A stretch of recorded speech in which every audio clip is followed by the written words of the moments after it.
Hey! Tambala na! At eto na sila, ang nag-iisang masugid na tagahanga ni Nicole Yala.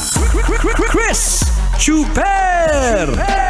Kasama ang nag-iisang die-hard fan ni Chris Chuper. Nicole Yala! Mula sa Mahiwagang Burnay, ang kwento.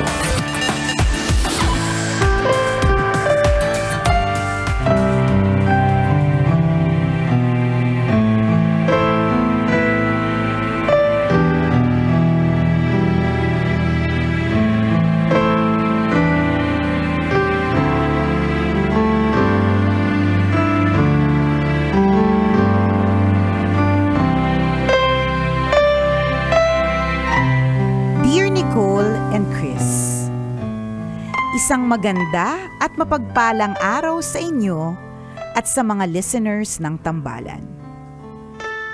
Itago nyo na lang ako sa pangalang Liza. Sumulat ako to share my kilig love story. Akala ko, I am straight. Sa pagkakaalam ko, lalaki naman ang gusto ko. Babae naman ako kumanamit at umasta. Pero nang masilayan ko si Ana, nagulo ang mundo ko. Naguluhan ang pagkatao ko. For the first time in my life, na-confuse ako sa sexualidad ko. Nakilala ko si Ana sa tindahan na lagi kong binibilhan ng mga prutas at gulay.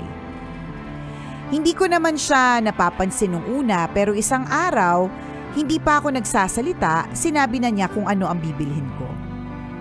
Napatingin ako sa kanya. Matangkad, mahaba at makintab ang buhok at may itsura. Hindi ko maipaliwanag pero may kakaiba akong naramdaman ng mga oras na yon. Napatango na nga lang ako bilang pag-ayon sa mga sinabi niyang bibilihin ko. Simula noon gusto ko na siya na lagi ang mag-assist sa akin tuwing bibili ako. Pero lagi siyang wala. Hanggang isang araw nakita ko siyang mag-isang kumakain sa food court.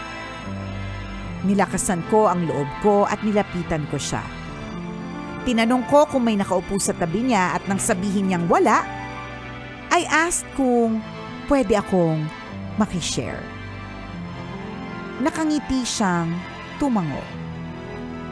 Sa wakas, nasilayan ko ulit yung ngiting ang tagal ko nang hinahanap-hanap.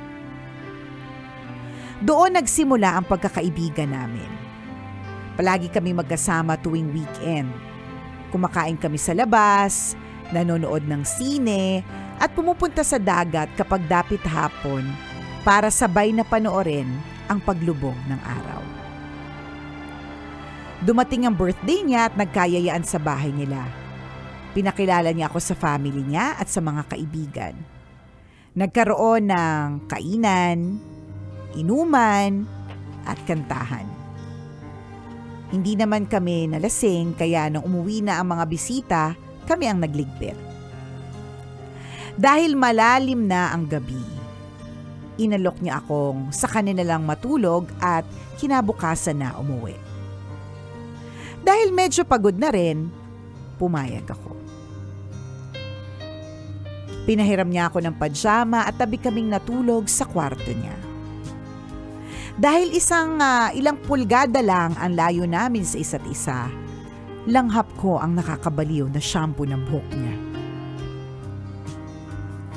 Maya-maya, dahan-dahan siyang tumagilid paharap sa akin. May sasabihin daw siya na sana ay hindi ko ikagalit.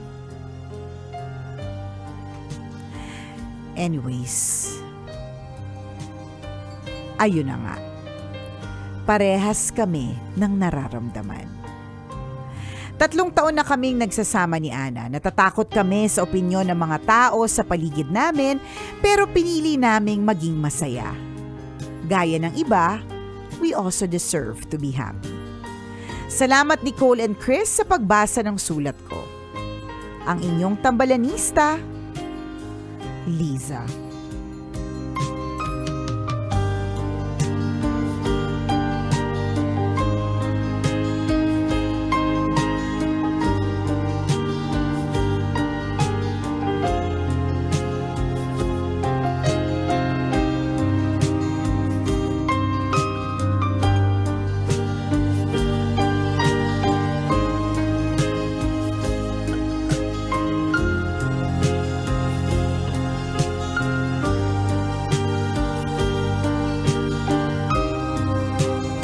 Wala nagsasalita. Nakatulog na pala. Masaya naman kayo eh. Nakatulog sa background music. Di ba? Baka makasira pa ngayon sasabihin namin. Kaya nga di na lang kami magsasalita. Matutulog na lang kami. Kasi, sound trip na lang kayo dyan. Oo, sound trip na lang tayo. Makasira pa kami sa sa mga trip ninyo di ba? Charot lang. Di Liza, if you are happy and you know it, 'di ba? Di palakpakan tayong lahat. Ganun naman talaga 'yun meron talaga tayong makikilala na tao, matatagpuan na career,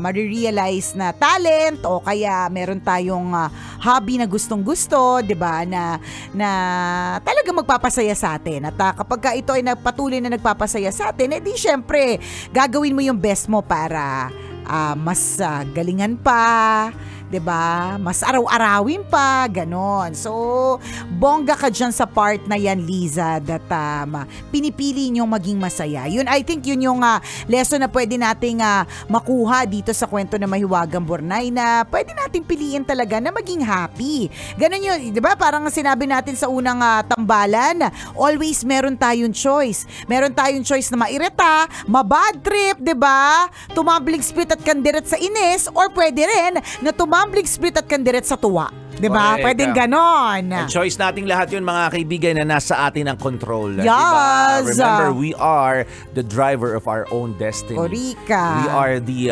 architect of our own house. Buildings, diba? We are the painters of our own canvas. We are the captain of our own ship. Yeah, diba? now we are the DJs of a radio station. Diba?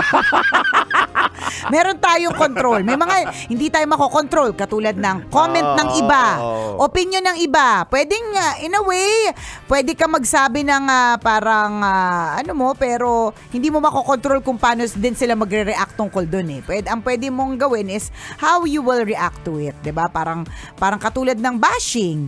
Pwede mong wala tayong magawa for now kung may mga ganyan. May nambabash sa'yo, may mga nagmamarites sa buhay mo, hindi natin makokontrol yung mga bibig nila Hindi natin mapuputol yung mga dila nila kahit gustuhin talaga natin. Hindi natin mahihila yung dila nila tapos ipapasagasa sa LRT. Hindi natin magagawa yun. Apakahirap gawin nun. Pero ang pwede nating gawin is, letter A, pwedeng deadma lang. 'Di ba? Kasi minsan yun yung mga pinaka nakakairita yung kapag G na G yung kalaban, tas deadma lang. 'Di ba? Yung parang, ang dami-dami niyang sinabi, ang dami niyang tinalak, tapos yung kalaban deadma lang. Yun, pwede yun. It's a choice. Oh, yes. Or pwede rin, uminom ka ng patola juice, patola shake, Ayan, away. or patola. Pwede kang Yes. nagpatola as your ulam. Pwede. Choice mo din naman talaga yun. So, tulad ng binanggit namin sa unang parte ng tambalan, what is your choice today? 'Di ba? Ang choice mo ba ay maging happy? Or ang choice mo ba ay maging bad trip? Correct. How are you going to color your canvas today? Tama. Is it color full of positivity or color full of negativity? It's up to you. Diba? Parang may mali dun sa English. Is it a color full of positivity? It's a color of... okay. Mali pala yung pandinig ko. It's a color full of? It's a color full of.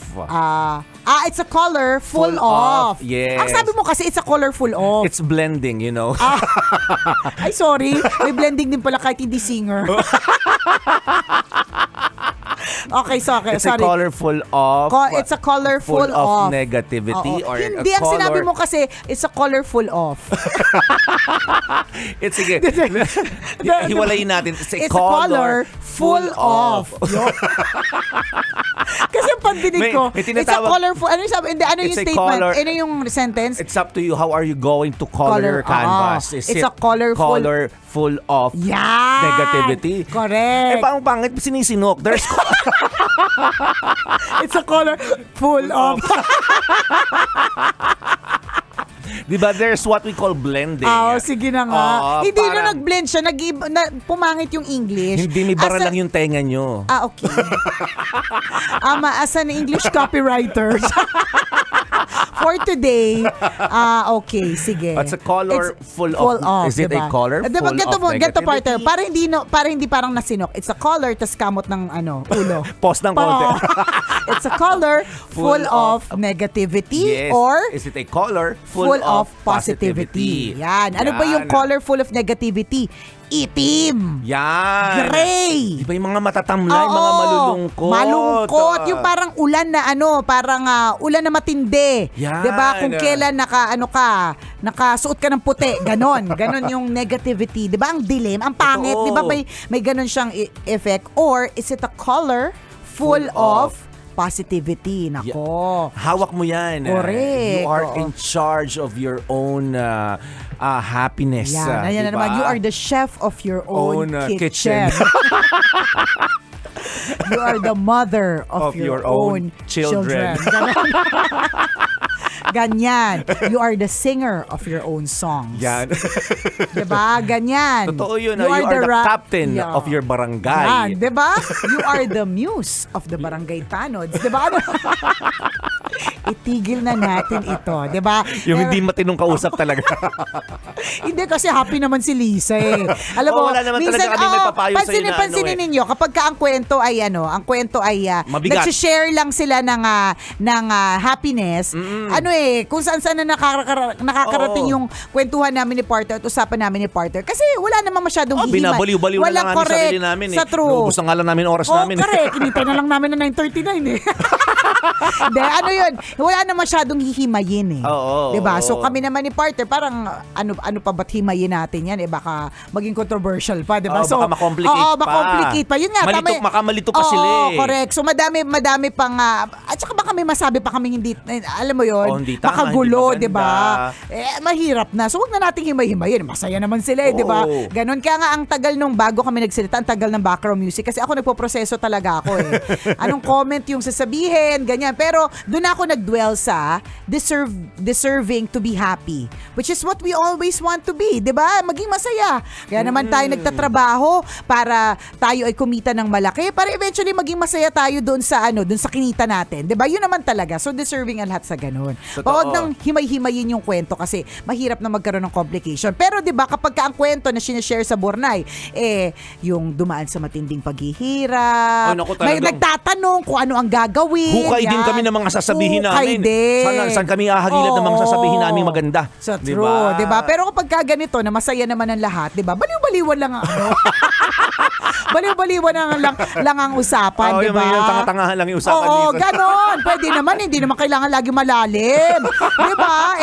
Ang tambalan naman, nag-umpisa lang ng mga baliw lang. Nito lang namang medyo nag-mature kami, saka medyo lumalim ng kaunti yung usapan, diba? Oo, nung gumaling-galing na kami, medyo may naniniwala na sa amin. Pero nagsimula talaga kami baliw. Oo, Diba? ganun. Kaya naman kami pumatok eh, di ba? Dahil sa baliw-baliwan. Ito, nababaliw na sa atin, nakatutok sa radio si Ma Baby, si Ate Bebet, and si Ate Marie. Hello po sa inyo. Maraming salamat sa pagtutok sa amin dito sa Love Radio. Yan ba yung pinapabati ni Joanne? Oo, tapos mamaya may i-video greeting tayo. Ayan. Oh, yan. Salamat. Dun sa lahat ng mga kabisya natin na ang choice ngayong araw na ito ay maging masaya. At hindi lang yung maging masaya, no? Maganda rin na maging choice, and this we always say, maging choice mo na maging mabait. Tama Ang yan. sarap, kung ito ay advice ko dun sa lahat na medyo kulang ang ganda, no? Oo, kasi Sabi na, baliw-baliwan na sana kayong dalawa na lang, di ba? Wag na kayo nandadamay pa ng iba. Hindi. Kasi ito ay based on my experience, Oh. 'di ba? Kaya masasabi ko talaga na kung kailan medyo nagkapera na ako, saka ako medyo gumanda talaga, 'di ba? Pero nung mga panahon na wala pang pangriban, walang pampaputay, walang mga ganyan, umaasa ako sa kabaitan. Kasi Okay. ganun 'yun 'di ba? Yung alam mo na nga sa sarili mo na kunyari kulang ka sa itsura, ang sama pa ng ugali mo. Oh, saan yung bawi doon, 'di ba? Dapat may Totoo. bawi. May pambalanse. May pambalanse yung hindi niya makikita yung outside na yung physical aspect. Makikita niya yung sa sobrang ganda ng ugali, yun yung lumalabas, yung aura ng kabaitan, ganon. So Correct. kaya ako sinabing advice doon sa mga medyo hindi kagandahan. Yun lang naman yun. Masama ba yun? Na mag-real talk, di ba? Ang maganda yun Oo. kapag nakita mo yung kabaitan ng isang tao, mas long-term yung relationship. Tama. Kumpara dun sa mga, ay kinaibigan ko to o ginusto ko lang itong taong to dahil maganda yung mata niya, malamlam ang kanyang mata. Di ba makipot ang kanyang bibig? O in other words, maganda or pogi siya. Paano pag hindi na siya pogi, hindi mo nakakaibiganin? At dadating yun, Kasi, ah. at dadating talaga yung time na yun. Kumukupas sa mga tao, kumukupas ang lahat. Yes, so tingnan mo, 'di ba nung pumangit ka wala ka ng jowa. Nung dati nung fresh ka pa, dami na huhumaling sa iyo. Yan. Kasi ang pinagbasehan niya lang ay ganda at pogi mo. Oh, 'di ba? Outside.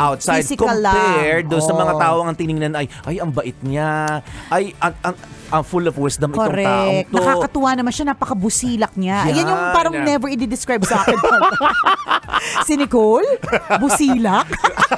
Parang hindi. Ano yung busilak? Parang hindi. Parang yung Hindi niya busilak. alam nga ang definition Di ba noon. parang ang busilak para siyang namumukadkad sa sa kabaitan. Parang Pure. Oo, parang ganun, parang dalisay. Alam mo yun?